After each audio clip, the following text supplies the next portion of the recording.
السلام علیکم ورحمۃ اللہ وبرکاتہ نحمده ونصلی علی رسولہ الکریم اما بعد۔ آج کا سبق سن لیجئے، دوزخ سے بچنے کا نبوی نسخہ۔ بہت اہم سبق ہے، دھیان سے سنیے۔ حضور اکرم صلی اللہ علیہ وسلم نے ارشاد فرمایا، قیامت کے دن تم میں سے ہر شخص سے اللہ تعالی اس طرح کلام فرمائیں گے کہ درمیان میں کوئی ترجمان نہیں ہوگا۔ آنکھوں میں آنکھیں ڈال کر اللہ تعالی بات کریں گے۔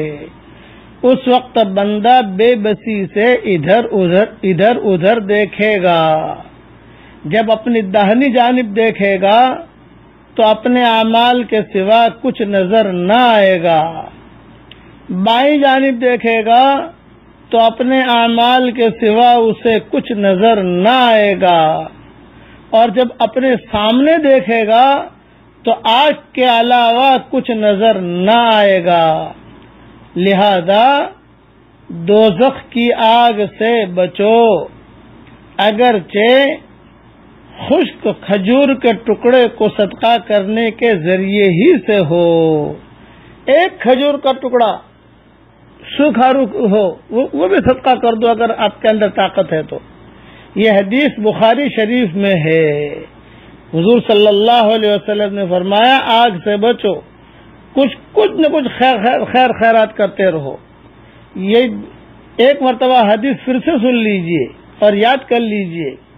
عدی ابن حاتم رضی اللہ تعالی عنہ سے روایت ہے کہ رسول اللہ صلی اللہ علیہ وسلم نے ارشاد فرمایا، قیامت کے دن تم میں سے ہر شخص سے اللہ تعالی اس طرح کلام فرمائیں گے کہ درمیان میں کوئی ترجمان نہیں ہوگا۔ اس وقت بندہ بے بسی سے ادھر ادھر دیکھے گا۔ جب اپنی داہنی جانب دیکھے گا تو اپنے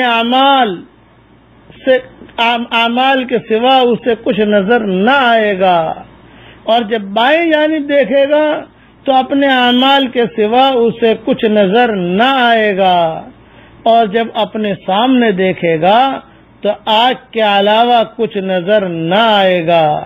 لہذا دوزخ کی آگ سے بچو، اگرچہ خشک کھجور کے ٹکڑے کو صدقہ کرنے کے ذریعے ہی سے ہو۔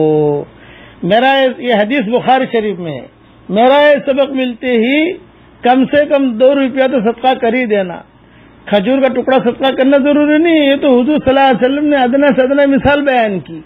بھئی آپ 2 روپیہ تو کسی کے گھر میں کھجور نہیں ہے، کوئی بات نہیں، 2 روٹی دے دو۔ کسی کے گھر میں جو ہے 2 روٹی نہیں ہے، مسجد میں جا رہا ہے، 2 روپیہ مسجد میں ڈال دو۔ یہ مسجد میں جو ڈبے رکھے رہتے ہیں، کم سے کم 2 روپیہ ڈالتے رہو۔ صدقے کی کئی قسمیں ہیں، یہ یاد رکھنا۔ یہ جو ہے نفلی صدقہ مراد ہے۔ اس سے ایک صدقہ جو ہوتا ہے واجب ہوتا ہے، جو زکوٰۃ کی شکل کا ہوتا ہے، لیکن یہاں جو کہا گیا کسی فقیر کو دے دو، 2 روپیہ دے دو، مسجد میں 2 روپیہ ڈال دو۔ اور یہ 2 چیزیں دینے کی مستقل فضیلت ہے۔ 2 روٹی دے دینا کسی کو 2 لنگیاں دے دینا، کسی کو 2 ٹوپیاں دے دینا، کسی کو 2 رومال دے دینا، کسی کو جو ہے یہ 2 کی من انفق زوجین فی سبیل اللہ، یہ مستقل ایک حدیث ہے، بعد میں انشاءاللہ عرض کروں گا۔ بس آج کا سبق تو یہ ہے کہ کچھ نہ کچھ صدقہ کر لو اور اس کی عادت ڈالو، اور اپنے ہاتھ سے صدقے کی عادت ڈالو۔ خود اپنے ہاتھ سے دو، فقیر کے ہاتھ میں دو تو اپنے ہاتھ سے دو۔